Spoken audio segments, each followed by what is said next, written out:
Welcome to Minneapolis, Minnesota, as we stand on the floor of the Target Center, home of the Minnesota Timberwolves, who tonight will take on the Toronto Raptors. And Sherm, as bad as it has been for the Raptors, and some people look at that perception, they've won 2 in a row, and they're starting maybe to turn it around. And with no coincidence, what do you know? 28 points, and DeMar DeRozan is back in your lineup. It's amazing what having an all-star back in your lineup can do, but there's no question offensively in the last game for the Raptors that DeMar being back in the lineup really just settled everybody down, got everybody back into position, and nobody really had to play a peg up anymore. The game before, Kyle Lowry with a triple-double really held his team up. But I think overall, now that you have your 2 guys, your main guys, one's healthy back in the lineup, you have the ability now to score the basketball the way you're used to scoring it. You don't have to look for that offense in other areas of the roster. So that confidence is there offensively. Now defensively, yes, they're making some strides, but there's still some holes in that.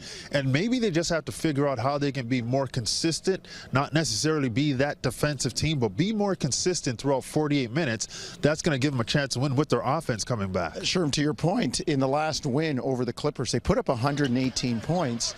The Clippers shot better than 45%, but because, as you said, the Raptors' offense was going again with DeMar, they resembled that team at the beginning of the year where the offense was going and the defense was just good enough.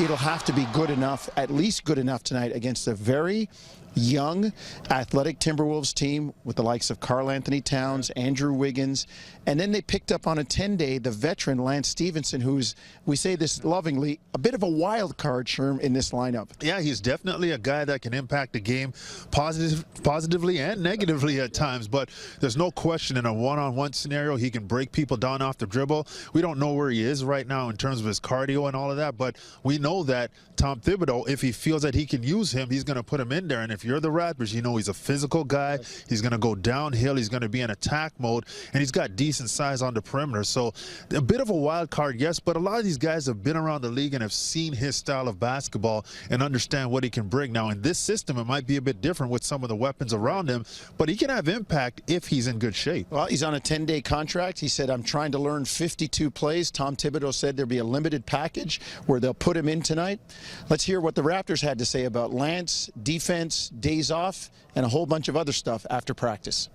Towns and Wiggins. Wiggins kind of gets his gander up a little bit when he plays against the Raptors, and being his home country, and believe me, that's what he should do.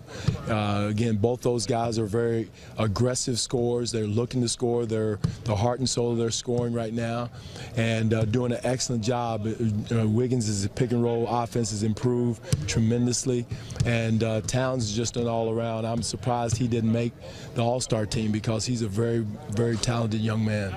5 guys got to do it collectively. You can't have 2 guys taking possession off or 1 guy taking a possession off, and it'll expose your defense. So I feel like we got to pay attention to detail, and we got to do it collectively as a group.